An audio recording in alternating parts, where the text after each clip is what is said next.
तो कैसे हो क्रिक जितनपुर के भाइयों और उनकी बहनों, आयोग की सब ठीक होंगे। Match number 40 Lucknow super giant versus Delhi Capitals. जब ये दोनों टीमें पिछली बार जब भिड़ी थी तो भाई साहब बहुत कांटे की टक्कर हुई दोनों में। एक ऋषभ पंत की गलती की वजह से दिल्ली कैपिटल्स ने हारा हुआ मैच जीत लिया और लखनऊ सुपर जायंट ने जीता हुआ मैच हारवा दिया। आज की इस वीडियो में इन दोनों टीमों का प्लेइंग 11 का कंपैरिजन करेंगे और हर एक प्लेयर को उनकी पोजीशन के हिसाब से एक एक पॉइंट देते चलेंगे। मतलब पोजीशन के हिसाब से प्लेयरों को बढ़ाएंगे कि कौन सा बेहतर है, परफॉर्मेंस किसकी बेहतर निकल के आ रही है आईपीएल 2025 में, उसके बेसिस पे उसको पॉइंट देते चलेंगे। इसमें जाके देखेंगे भाई किस टीम के सबसे ज्यादा पॉइंट निकल के आ रहे हैं, तो भाई मतलब उसी के जीतने के चांसेस ज्यादा होंगे। तो तुम्हें एक रफ आइडिया लग जाएगा कौन सी टीम जीतने वाली है। और हमारे लब भाई ने कुछ क्वेश्चंस भी पूछे हैं तो भाई उनके जवाब में वीडियो के एंड में जाके दे दूंगा। वीडियो को एंड तक जरूर देखना भाई, मजा आएगा वीडियो में। बढ़ते हुए वीडियो में अगर बात करते हैं ओपनिंग की, तो ओपनिंग में लखनऊ सुपर जायंट की तरफ से आने वाला भाई सब मिचेल मार्श, जो कि बहुत तगड़ी परफॉर्मेंस निकाल के दे रहा है। पिछले साल के कंपैरिजन में देखा जाए तो सबसे तगड़ी परफॉर्मेंस है भाई इसकी, पता नहीं क्या खा के आया है। और भाई यहाँ पे डीसी की तरफ से आने वाला है यहाँ पे अभिषेक पोरेल। अगर मैं इन दोनों प्लेयरों के पिछले मैच की परफॉर्मेंस की बात करूं तो 4 रन बनाए थे यहाँ पे मिचेल मार्श ने, लेकिन भाई इस 4 रन को हटा दो तुम और बाकी सारी पारी को देख लो भाई बंदे की। एक पारी को और हटा दो भाई, सभी मैचेस में परफॉर्म किया है। 8 मैचेस में से 6 मैच में इसने धमाकेदार तरीके से परफॉर्मेंस दी। अभिषेक पोरेल की बात करूं तो भाई अभिषेक पोरेल भी डिसेंट सी परफॉर्मेंस दे रहा है, लेकिन अगर तुम मेरे से यहाँ पे पॉइंट की बात करोगे तो मुझे पॉइंट देना पड़ेगा मिचेल मार्श को।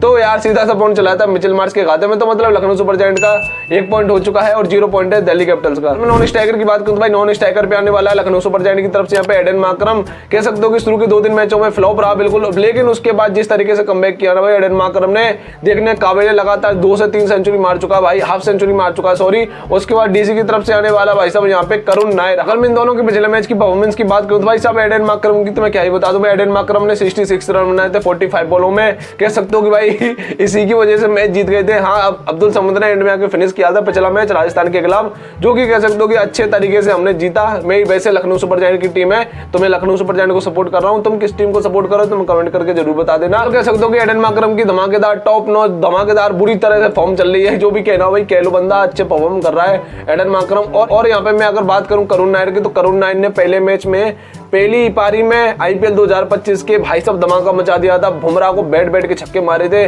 बुमराह जैसे बॉलर को भी कुछ नहीं समझा भाई बंदे ने। बहुत तगड़ी फॉर्म चल रही है यहाँ पे करुण नायर की। और पिछले मैच की बात करूं तो भाई पिछले मैच में भी 31 रन बनाए थे 18 बॉलों में। कह सकते हो कि यार बंदा कुछ अलग ही लेके आया भाई, अब की बार कुछ अलग ही। जब मौका मिला ना भाई, जब बंदा परफॉर्म करके दे रहा है डोमेस्टिक क्रिकेट वगैरह में, अगर तुम मेरे से यहाँ पे पॉइंट की पूछोगे कंसिडर परफॉर्मेंस के हिसाब से, तो भाई मुझे पॉइंट देना पड़ेगा एडन मार्करम को। क्योंकि यार एडन मार्करम की तुम पिछली 4 इनिंग उठा के देख लो, बंदा भाई यार मचा रहा है। तो भाई साहब सीधा सा पॉइंट चलाएगा लखनऊ सुपर जायंट के खाते में। तो लखनऊ के 2 पॉइंट हो चुके हैं और डीसी का भी 0 पॉइंट है। अगर मैं नंबर 3 की बात करूं तो भाई नंबर 3 पे आने वाला लखनऊ सुपर जायंट की तरफ से यहाँ पे भाई साहब ऋषभ पंत, और यहाँ पे देखा जाए तो डीसी की तरफ से आने वाला भाई साहब केएल राहुल। यहाँ पे यार मैं क्या ही कंपैरिजन करूं, सीधा पॉइंट मुझे देना पड़ेगा केएल राहुल को, क्योंकि यार ऋषभ पंत की फॉर्म चल नहीं रही है। क्योंकि एक पारी आई थी 60+ रन की, लेकिन उसके बाद कोई भी पारी नहीं दिखी भाई, कोई भी। कह सकते हो कि कप्तानी में थोड़ा बहुत अच्छा कर रहा है ऋषभ पंत, लेकिन बल्लेबाजी बिल्कुल नहीं चल रही है। ठीक है यार, मुझे लग रहा है कि कमबैक करेगा ऋषभ पंत, लेकिन यहाँ पे मुझे पॉइंट देना पड़ेगा सीधा केएल राहुल को, क्योंकि केएल राहुल ने अच्छी खासी पारियां दिखाई है भाई, बंदे ने दम दिखाया है। तो भाई सीधा सा पॉइंट चला था डीसी के हाथ में, तो डीसी का 1 पॉइंट हो चुका है और 2 पॉइंट है लखनऊ सुपर जायंट का। अगर मैं नंबर 4 की बात करूं तो भाई नंबर 4 पे आने वाला लखनऊ सुपर जायंट की तरफ से यहाँ पे निकोलस पूरन भाई। निकोलस पूरन कह सकते हो कि 2nd हाईएस्ट रन गेटर है ऑरेंज कैप की लिस्ट में। हाँ, साई सुदर्शन नंबर 1 पे आ चुका है। और डीसी की तरफ से आने वाला भाई साहब यहाँ पे अक्षर पटेल। कह सकते हो कि यहाँ पे भी कोई कंपैरिजन नहीं बनता, सीधा से पॉइंट चलाता है लखनऊ सुपर जायंट के हाथ में। तो लखनऊ के हो चुके भाई साहब यहाँ पे 3 पॉइंट और 1 पॉइंट है यहाँ पे देखा जाए तो डीसी। अगर मैं नंबर 5 की बात करूं तो भाई नंबर 5 में आने वाला है यहाँ पे लखनऊ सुपर जायंट की तरफ से आयुष बडोनी, और भाई यहाँ पे डीसी की तरफ से आने वाला भाई साहब यहाँ पे ट्रिस्टन स्टब्स। कह सकते हो कि दोनों बंदे ही फॉर्म में चल रहे हैं। ट्रिस्टन स्टब्स कुछ धमाकेदार फॉर्म में चल रहा है। और अगर मैं पिछले मैच की परफॉर्मेंस की बात करूं तो भाई साहब आयुष बडोनी ने 50 रन बनाए थे 34 बॉलों में। भाई बंदा मचा रहा है, ये छुटकू सा प्लेयर है, लेकिन अपना लखनऊ सुपर जायंट की तरफ से बहुत तगड़े तरीके से खेल रहा है। और ट्रिस्टन स्टब्स की बात करूं तो भाई 21 बॉल में 31 रन बनाए थे पिछले मैच में। कह सकते हो कि यार ये भी फॉर्म में ही चल रहा है, लेकिन यार आयुष बडोनी पिछले 2-3 इनिंग से अच्छा खासा दिख रहा है मेरे को। क्योंकि यार तुम समझ सकते हो, ठीक है ना। तो यार अगर तुम मेरे से पॉइंट की बात करोगे ना, तो यहाँ पे मुझे पॉइंट देना पड़ेगा यार अच्छी परफॉर्मेंस के हिसाब से, जो कि अच्छे मैच में मतलब कह सकते हो कंसिस्टेंट परफॉर्मेंस के हिसाब से आयुष पटोनी को 4 पॉइंट हो चुके हैं लखनऊ सुपर जायंट के और 1 पॉइंट है दिल्ली कैपिटल्स का। अगर मैं नंबर 6 की बात करूं तो भाई नंबर 6 पे आने वाला है यहाँ पे अब्दुल समद लखनऊ सुपर जायंट की तरफ से, और यहाँ पे दिल्ली कैपिटल्स की तरफ से आने वाला आशुतोष शर्मा। यहाँ पे यार कोई कंपैरिजन नहीं बनता वैसे आशुतोष शर्मा से, क्योंकि यार आशुतोष शर्मा की बहुत टॉप नॉच की फॉर्म चल रही है, लेकिन भाई अब्दुल समद ने पिछले मैच में एक पारी में झलक दिखा दी। 10 बॉलों में 30 रन बनाए भाई बंदे ने, 10 बॉलों में 30, कह सकते हो कि यार लास्ट के ओवर में 2 दिया भाई, उसी की वजह से वो पिछला मैच जीते थे राजस्थान वाला। संदीप शर्मा के एक ओवर में भाई धमाकेदार 3-4 छक्के मारे थे भाई साहब यहाँ पे अब्दुल समद ने, और आशुतोष शर्मा ने भी 18 बॉल में भाई साहब 19 बॉल में 37 रन बना डाले। ये अलग ही फॉर्म में चल रहा है, लेकिन अगर तुम मेरे से पूछोगे पॉइंट देने की तो यार सीधा सा पॉइंट आशुतोष शर्मा को ही देना पड़ेगा, जिस तरीके से उसकी फॉर्म चल रही है।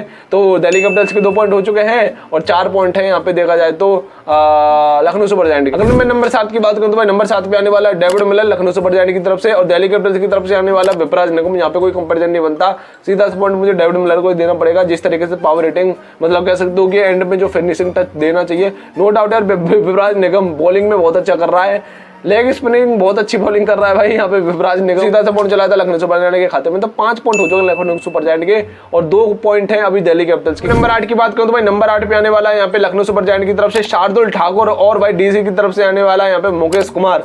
कह सकते हो कि यार दोनों बॉलर ही बहुत धमाकेदार फॉर्म में चल रहे हैं। अगर मैं पिछले मैच की परफॉर्मेंस की बात करूं तो भाई साहब मुकेश कुमार ने 4 ओवर में 40 रन देके 1 विकेट लिया था।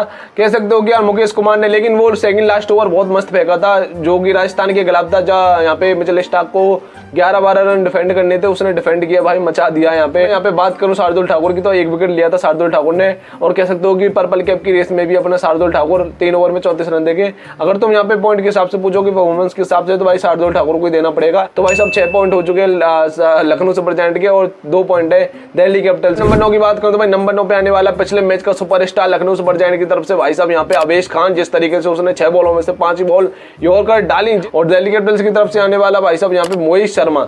हाँ भाई साहब कह सकते हो कि पिछले मैच की परफॉर्मेंस की बात करूं तो भाई साहब यहाँ पे अपने कह सकते हो अवेश खान ने बुरी तरह से बॉलिंग करी, जिसमें 3 विकेटें झटकी, 4 ओवर में 37 रन देके पिछले मैच का कह सकते हो कि अच्छा खासा परफॉर्मेंस दिया। अब मैं क्या बोल दूं, मोहित शर्मा की बात करूं तो भाई मोहित शर्मा की जिस तरीके से फॉर्म निकल के आ रही है ना वो ठीक ठाक नहीं है। मैच में 2 ओवर में 28 रन दिए थे, तो यार फिर से मुझे सीधा सा पॉइंट देना पड़ेगा यहाँ पे यार लखनऊ सुपर जायंट को, अवेश खान को। तो 7 पॉइंट हो चुके हैं भाई साहब लखनऊ सुपर जायंट के और 2 पॉइंट है अभी भी दिल्ली कैपिटल्स। नंबर 10 की बात करूं तो भाई नंबर 10 पे आने वाला है यहाँ पे लखनऊ सुपर जायंट की तरफ से, जो कि भाई अपने कह सकते हो जब से आईपीएल स्टार्ट हुआ था जब से इंतजार ही कर रहे हैं भाई इसका, यानी कि मयंक यादव आने वाला है। कह सकते हो कि दिग्विजय राठी इंपैक्ट प्लेयर के रूप में आ सकता है या फिर मयंक यादव आ सकता है। मैंने मयंक यादव को प्लेइंग 11 में डाला है। दिल्ली कैपिटल्स की तरफ से आने वाला भाई सब नन अदर यानी कि भाई मिचेल स्टार्क। क्या यहाँ पे यार कोई कंपैरिजन नहीं बनता, सीधा सा पॉइंट मुझे देना पड़ेगा मिचेल स्टार्क को।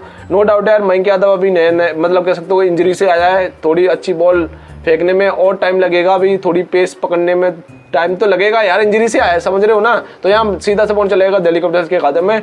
तो दिल्ली कैपिटल्स के हो चुके हैं 3 पॉइंट और यहाँ पे अपने 7 पॉइंट हो चुके हैं लखनऊ सुपर जायंट के। अगर मैं नंबर 11 की बात करूं तो भाई नंबर 11 पे आने वाला रवि बिश्नोई यहाँ पे लखनऊ सुपर जायंट की तरफ से, और डीसी की तरफ से आने वाला भाई साहब यहाँ पे कुलदीप यादव। यहाँ पे भी कोई कंपैरिजन नहीं बनता, जिस तरीके से कुलदीप यादव बॉलिंग कर रहा है ना, हर मैच में जाके विकेटें ले रहा है, कह सकते हो कि बॉलिंग भी बहुत इफेक्टिव तरीके से कर रहा है। तो यहाँ पे सीधा सा पॉइंट मुझे देना पड़ेगा कुलदीप यादव को। तो भाई साहब 4 पॉइंट हो चुके हैं यहाँ पे दिल्ली कैपिटल्स के और 7 पॉइंट है यहाँ पे देखा जाए तो लखनऊ सुपर जायंट की। कह सकते हो कि 2 पॉइंट के मार्जिन से ऑन पेपर जीत चुकी है लखनऊ सुपर जायंट, लेकिन अब जो ऑन फील्ड होगा वो देखने वाली बात होगी। यहाँ पे तो तुम्हें आइडिया लग गया है कि भाई लखनऊ सुपर जायंट जीत रही है ऑन पेपर, लेकिन ऑन फील्ड क्या करती है वो देखने वाली बात है। हाँ पिछला मैच हम हार गए थे, पिछली वीडियो में भाई ने कुछ क्वेश्चन पूछे थे तो मैं उसके आंसर भी दे देता हूँ। क्या जा रहा है भाई मेरा, मैं बता देता हूँ यार, मन के स्पेशल वीडियो भी बन जाएगी अपनी। तो यहाँ पे उन्होंने पहला क्वेश्चन ये पूछा था कि व्हाट इज योर नेम, तो भाई मेरा नाम जितेंद्र है और बस इतना ही समझ लो। और उन्होंने पूछा था व्हाट इज योर एज, भाई तुम्हें क्या लगता है, तुम्हें कमेंट करके बता देना। जो भी भाई मेरी एज को सही से गैस कर लेगा ना तो मैं उसके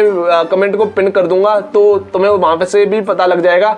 कमेंट करके तुम गैस करने की कोशिश करना मैं कितने साल का लगता हूँ। तीसरा क्वेश्चन पूछा उन्होंने वेयर आर यू फ्रॉम, भाई मैं मथुरा से हूँ और ब्रजनगरी से हूँ, राधे राधे पहले तो ठीक है। अगला क्वेश्चन पूछा उन्होंने तुम्हारे पास क्या प्राइवेट रूम है, भाई मेरे पास कोई प्राइवेट रूम नहीं है, ये खाली सा खंडाला सा कमरा पड़ा हुआ है, मैं उसी में वीडियो वगैरह बनाता हूँ। अगला क्वेश्चन पूछा उन्होंने what is your 10th board percentage, और यूपी बोर्ड या सीबीएसई बोर्ड, तो भाई मैं सीबीएसई बोर्ड से हूँ। 10th क्लास में मेरे 94.2% थे, हाँ ठीक है समझ रहे हो ना। और 12th में मेरे 86% थे पीसीएम में, फिजिक्स केमिस्ट्री मैथ में, ठीक है। अगला क्वेश्चन पूछा उन्होंने व्हाट इज योर हाइट, तो भाई मेरी हाइट लगभग है 5 फुट 11 इंच के लगभग, तो अगर तुम्हें रिश्ता मिल जाए तो भाई रिश्ता करा देना, ठीक है। हिमाचल से हो मुझे पता है तुम, और हिमाचल में मुझे बहुत पसंद है यार तुम जो भी, ठीक है ना, पहाड़ मुझे बहुत पसंद है। तो भाई यही कमेंट थे कुछ जो भी पूछे थे अपने भाई ने, सवाल थे।